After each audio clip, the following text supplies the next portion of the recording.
Okay, I'm just going to try to speak as loud as I can because I don't have all kinds of fancy, stupid microphone stuff. So this is the rehab and return to play protocol for meniscus tear. And I want to make sure that I demonstrate all these things so that you do them properly, because how you do them matters just as much as doing them. So the first thing is I want you to hop on a stationary bike and just get it moving, okay? I realize that that's really boring. Sorry, but I just want to get it moving. I want to get some blood flow going. There's not really a lot of blood flow to connective tissues. So that's just how your body is. We're just going to get moving for the sake of getting moving, getting some blood flowing. The next thing you're going to go to is your range of motion progression. I don't currently know what your range of motion is, so we're going to work on it and pain-free. So the most important thing is that everything we do on this first phase of rehab is outside 90, okay, and pain-free. Now, there's going to be a couple exceptions to that outside 90, but that pain-free has no exceptions. So, your range of motion progression is I'm going to have you lay down, okay, and let's just say at this leg, you're going to bring it up as far as you can without pain, all right? You can use a strap or a band. You can put this here, and then you can pull it to you a little further, right? So I'm all the way to my butt, like I can't take it any further now. If you can get to here pain-free, go ahead and hang out here for about a minute. Just give it a long stretch of just sitting there with this end range of motion, okay? If you can also bring this knee up. So come down, and you can grab it with your hand and pull your foot to your butt. That's another alternative for how we can get you to that end range. The catch is pain-free. So if you feel pain at this point, stop there, okay?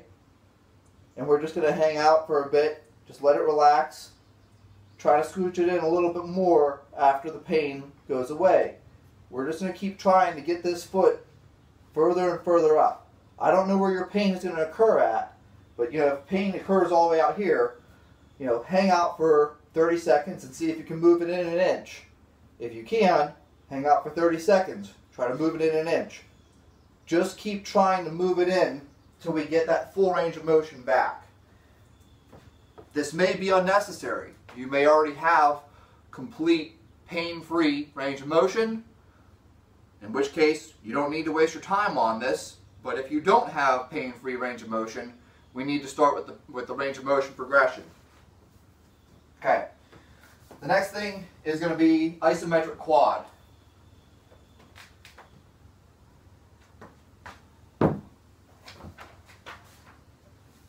So, I want you just to do, this first progression is be straight. And just sit and hold it. That's it. Completely straight. Sit and hold that. Okay? Your program will explain to you how long to hold this for. Alright? You're just going to isometric hold your legs completely straight. That's it. Okay?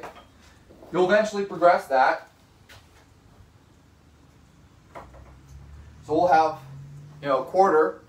So I'm just going to have you sit here and hold this. Alright? And then we're going to have split. So keeping that knee off the ground and staying here. Okay? And then it'll progress all the way up to a split.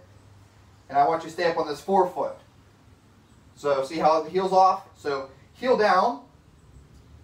There's a split. And then the forefoot split. Okay? That'll be that. Alright. Then you're going to have a single leg balance. Literally, hang out. Just hang out here. See if you can stand here for a minute. Okay? If you can do that for a minute, work your way up and do 2 minutes. Alright? Eventually, you'll probably be able to do 5 or 6 minutes of just standing. Alright?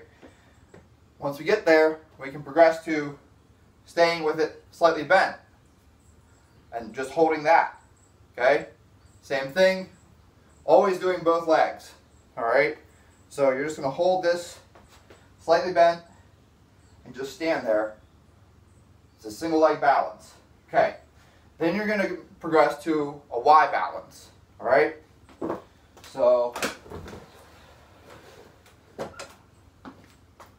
all that is I'm going to have you stand on one leg, reach back and kind of squat down. So that's the down part. And then I want you to reach out to the front and out. Okay? And the reason why it's a Y is because then you're going to do the other leg. You're going to go back. You're going to come up. You're going to squat and reach out with this leg forward. Okay? Really, it's this leg doing the work. The point is that we're trying to create a Y, as you can see. Okay? And that's what we're going to do for the Y balances. All right.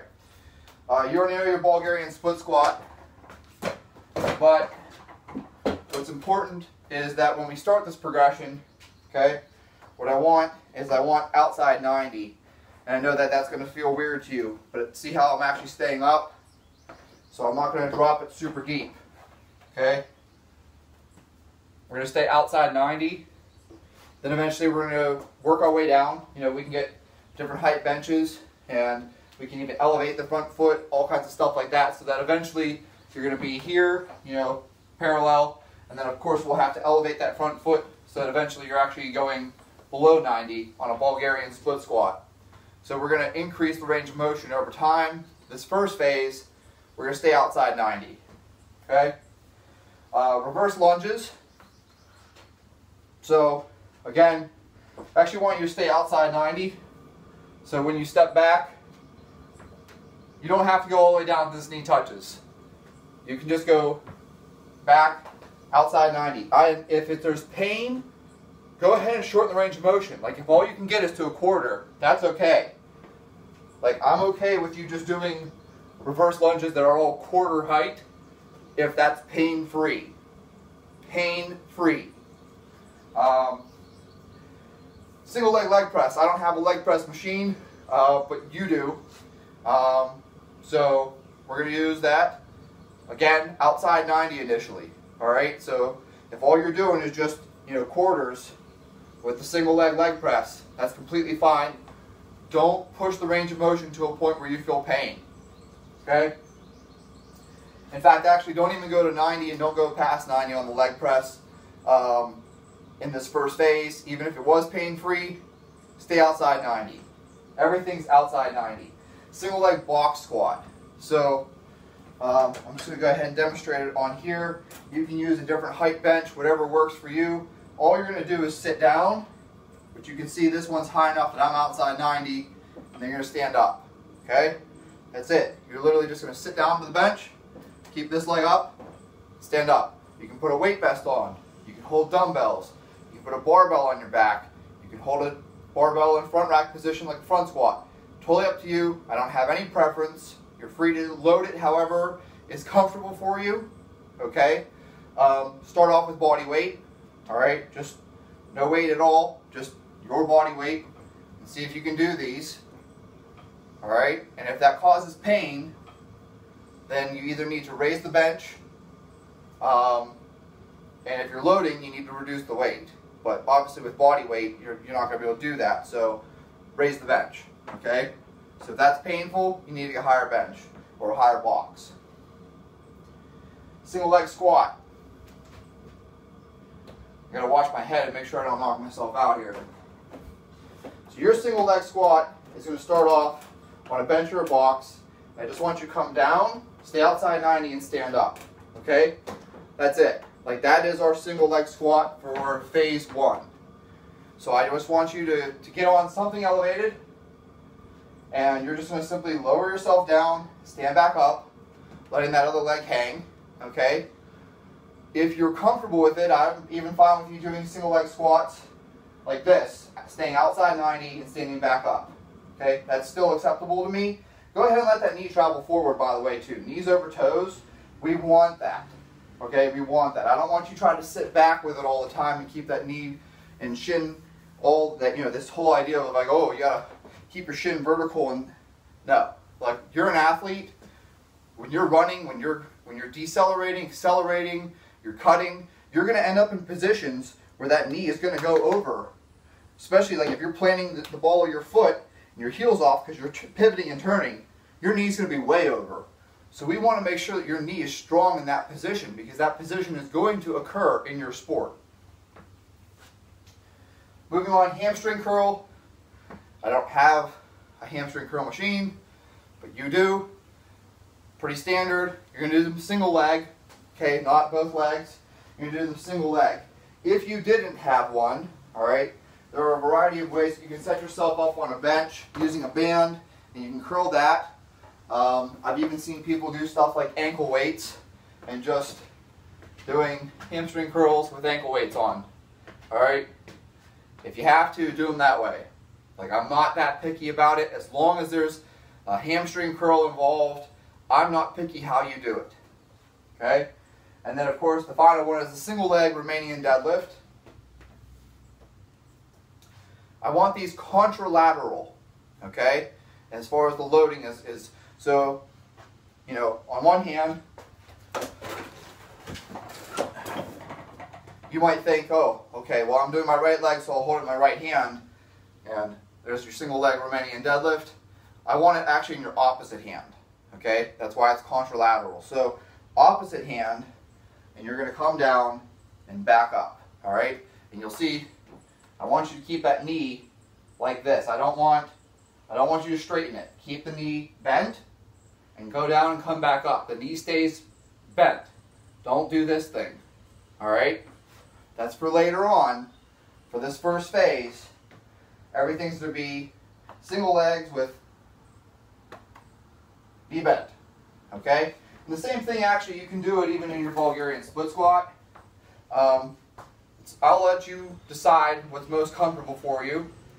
So you can hold dumbbells in both hands if you wanted, or if you want, you can contralateral load it. So if you're squatting with this leg, hold the weight in this hand, right? And you're going to come down, so it's contralaterally loaded. All right? We want to make sure that your knee is getting stress from the sides as well as from, you know, all these other angles, because you're going to create these situations in sport.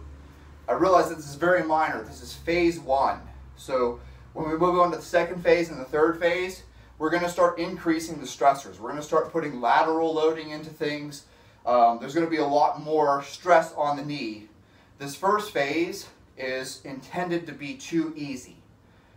Okay, I don't want to re-injure it right now, so everything needs to be easy. As far as, like, how much stress are we putting on it, right? From the angles. You can make it hard by loading it. So even if you're doing single leg squats, okay, this is super easy body weight. But if I start loading you and you're doing this, okay, now that's where it gets hard. But I don't want to throw a whole bunch of extra variables in, like, oh, let's load it from all these different angles and have, you know, speed and deceleration and all this stuff like that.